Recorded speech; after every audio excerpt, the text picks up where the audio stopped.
तो हेलो दोस्तों। तो मैं साइंस की दूसरी वीडियो ले आया हूँ। साइंस की ये सेकंड वीडियो है चैनल पे। Chapter 1 light refraction and reflection. Topic है लॉ ऑफ रिफ्रैक्शन। पहला टॉपिक था लॉ ऑफ रिफ्लेक्शन और दूसरा टॉपिक है law of refraction. Law of refraction क्या होता है? लॉ ऑफ रिफ्रैक्शन को ही स्नेल्स लॉ भी कहते हैं। दोनों एक ही चीज़ें होती हैं। सबसे पहला क्वेश्चन एमसीक्यू में यही पूछा जा सकता है लॉ ऑफ रिफ्रैक्शन से कि स्नेल्स लॉ किसको कहते हैं। तो स्नेल्स लॉ वहाँ 2-3 ऑप्शन दिए रहेंगे, जिसमें से एक लॉ ऑफ रिफ्लेक्शन होगा, एक लॉ ऑफ रिफ्रैक्शन होगा। तो स्नेल्स लॉ किसको कहते हैं? लॉ ऑफ रिफ्रैक्शन को ही स्नेल्स लॉ कहते हैं। ठीक है। तो पहली वीडियो में मैंने आपको लॉ ऑफ रिफ्लेक्शन बता दिया था, दूसरी वीडियो में मुझे लॉ ऑफ रिफ्रैक्शन बताना है आपको। तो चलिए जान लेते हैं कि लॉ ऑफ रिफ्रैक्शन होता क्या है। तो उससे पहले एक बार लॉ ऑफ रिफ्लेक्शन देख लेते हैं।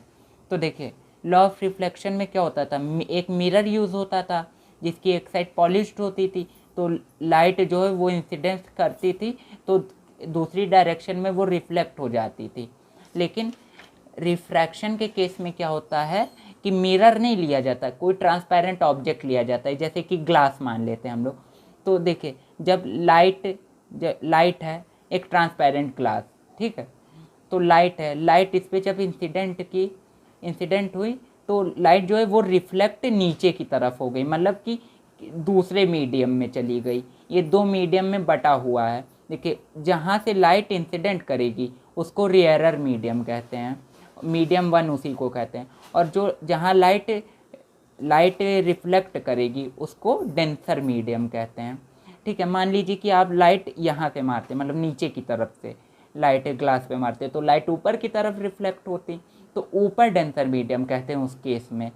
ठीक है। और नीचे रेयर मीडियम कहते हैं। लेकिन अभी लाइट इंसिडेंस ऊपर की तरफ से कर रही है, मतलब लाइट देखिए यहाँ से आई और यहाँ पे रिफ्लेक्ट हुई, तो ऊपर हो गया रेयर मीडियम और नीचे हो गया डेंसर मीडियम। ठीक है। तो देखिए, मैंने ये चीज़ बता दी। अब उसके बाद देखिए, जब लाइट यूँ आई और यहाँ की तरफ रिफ्लेक्ट हुई, तो ये जो थोड़ा सा बेंट हो गई है, लाइट जानी इधर थी लेकिन लाइट चली इधर गई है। देखिए, मैं बना के दिखा देता हूँ आपको। रुकिए, मैं बना के दिखा देता हूँ। देखिए, ये जैसे ग्लास था, लाइट आई यहाँ से ऐसे, ठीक है। लाइट आई, लेकिन लाइट को जाना कैसे था? ऐसे जाना था, सीधा बिल्कुल। लेकिन लाइट हल्की सी बेंट हो गई, हल्की सी, बिल्कुल हल्की सी बेंट हुई और ऐसे चली गई, हल्की सी बेंट हुई और इधर की ओर चली गई। अब ये जो इधर की ओर चली गई और इन दोनों के बीच जो एंगल बना, मतलब जिधर जानी थी और जिधर चली गई वो, इन दोनों के बीच जो एंगल बना उसको डेल्टा से डिनोट करते हैं। और इसी एंगल को एंगल ऑफ डेविएशन कहते हैं। इस एंगल को क्या कहते हैं? Angle of deviation. अब देखिए, इंसिडेंट रे और रिफ्लेक्टेड रे तैयार है। ये वाली जो रे है ये थोड़ा सा और इधर बनेगी, तो मैं इंसिडेंट डाल देता हूँ। ये तो बिना स्केल से जब आप बनाएंगे तो बिल्कुल परफेक्ट बनेगी। तो देखिए, नॉर्मल में डाल देता हूँ। एक नॉर्मल डालना रहता है बिल्कुल बीचों बीच, परपेंडिकुलर, रिफ्लेक्टेड रे और इंसिडेंट रे के बिल्कुल सीधी। ठीक है। तो जो इंसिडेंट रे और जो इंसिडेंट रे और नॉर्मल के बीच का जो एंगल होता है, बता चुका हूँ मैं पिछली वीडियो में, उसको एंगल ऑफ इंसिडेंस कहते हैं, जिसको आई से डिनोट करते हैं।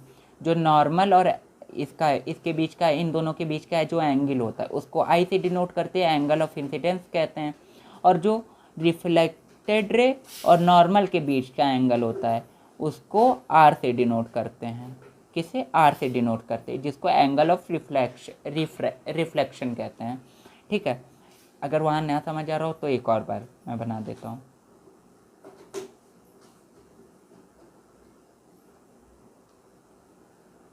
ये देखिए, लाइट आई, पड़ी, हल्की सी बेंट होती है, हल्की सी, बिल्कुल हल्की सी जाएगी, वो टेढ़ी। ठीक है। अब देखिए, हाँ अब सही बनेगा। अब देखिए, लाइट जानी इधर थी लेकिन बेंट इधर हो गई, और बीच में हम लोगों ने एक नॉर्मल डाल दिया, इसके नॉर्मल डाल दिया।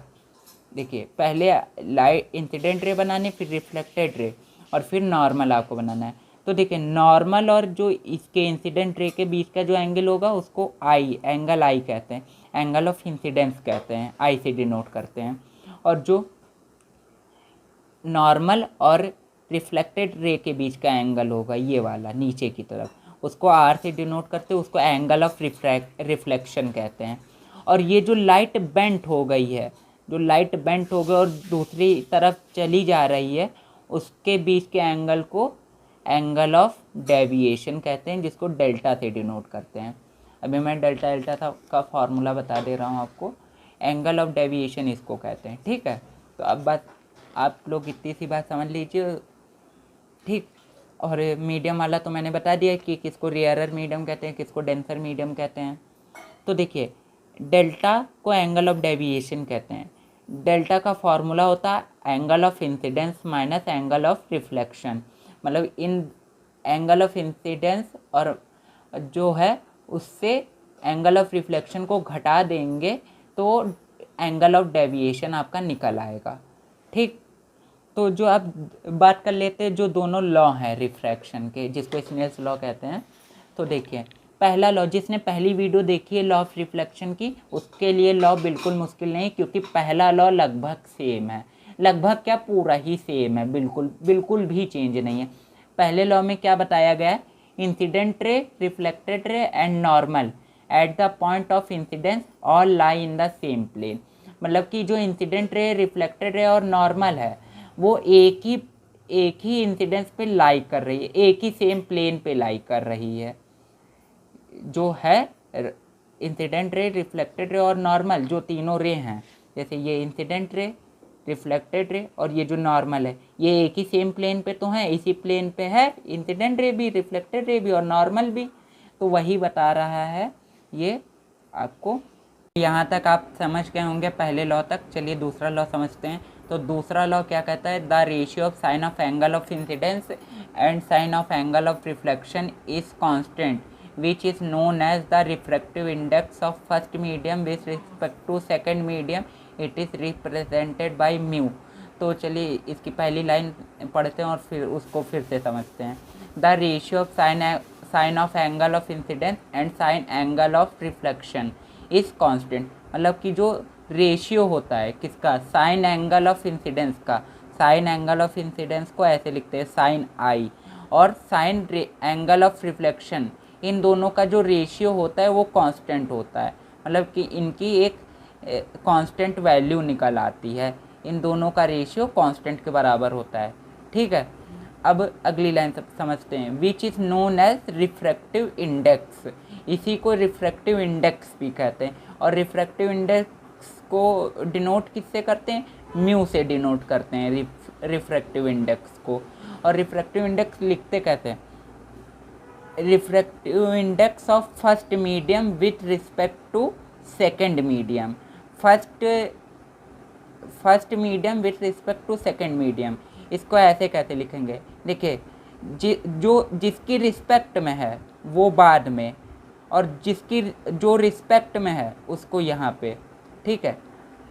First medium with respect to second medium, ठीक। अब इसको अपॉन में कैसे लिखेंगे, तो देखिए जो बाद में है, मतलब जिसकी रिस्पेक्ट में था वो ऊपर और जो रिस्पेक्ट में है वो नीचे, mu two upon mu one equal to sine i upon sine r equal to constant. ये एक कंडीशन होती है जो दूसरा लॉ सेटिस्फाई करता है इस कंडीशन को, ठीक है। Mu two upon mu one equal to sine i upon sine r equal to constant, ठीक। तो दूसरा लॉ हल्का सा टफ लगेगा लेकिन ज़्यादा मुश्किल नहीं है। इस पे भी न्यूमेरिकल इसी पे होते हैं, जितने भी लाइट रिफ्रैक्शन और रिफ्लेक्शन में ज़्यादातर न्यूमेरिकल हैं, इस पे भी न्यूमेरिकल बहुत सारे हैं। इस वाले लॉ पे न्यूमेरिकल काफ़ी आते हैं, ठीक है। तो इसकी एक न्यूमेरिकल की वीडियो बाद में बनेगी, लेकिन उससे पहले कल पावर ऑफ लेंस और फोकल लेंथ और पावर ऑफ लेंस के कुछ न्यूमेरिकल देखेंगे, ठीक। तो ये आपका स्नेल्स लॉ ख़त्म हो गया है, कोई दिक्कत नहीं होगी। वीडियो को 2-3 बार घुमा के देखिए, आपको अच्छे से समझ आ जाएगा। तो अगर वीडियो पसंद आई हो तो लाइक कर दीजिए, चैनल सब्सक्राइब कर दीजिए, और मिलते हैं अगली वीडियो में। तब तक के लिए बाय।